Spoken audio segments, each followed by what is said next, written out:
अस्सलाम वालेकुम। आप देख रहे हैं पीए न्यूज एचडी और मैं हूं आपके होस्ट सादिया बतूल।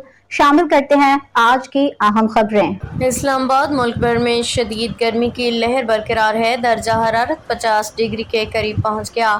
हीट वेव अलर्ट जारी। गर्मी की लहर 14 जून तक बरकरार रहेगी।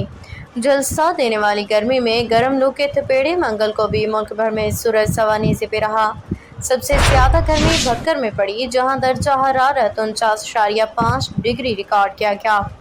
डेरा इस्माइल खान में 48, सरगोदा में 46 डिग्री सेंटीग्रेड रहा। शहीद बेनज़ीराबाद में गर्मी की शिद्दत 57 डिग्री तक महसूस की गई। भावलपुर में असल दर्जा हरारत 45 डिग्री जबकि शिद्दत 56 डिग्री तक जा पहुंची। लाड़काना में पारा 44 डिग्री रहा मगर गर्मी की शिद्दत 51 डिग्री तक महसूस की गई। मुल्क में शदीद गर्मी की लहर जारी, बारिश कब होगी महकमा मौसमियात ने बता दिया।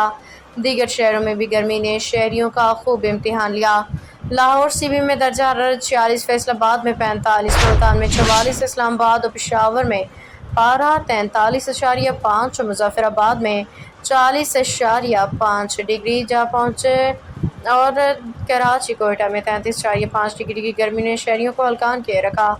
महकमे मौसमियात ने हीट वेव अलर्ट जारी करते हुए बताया कि गर्मी की मौजूदा लहर 14 जून तक बरकरार रहेगी। आवाम को गर्मी से बचाव के लिए एहतियाती तदाबीर इख्तियार करने का मशवरा भी दिया। शहरियों को हिदायत की गई कि सुबह 11 से शाम 4 बजे तक बिला ज़रूरत घरों से बाहर ना निकलें, पानी का ज़्यादा से ज़्यादा इस्तेमाल करें। न्यूज स्टूडियो से अब तक के लिए इतना ही। मजीद खबरों और अपडेट्स के लिए देखते रहिए पीए न्यूज एचडी।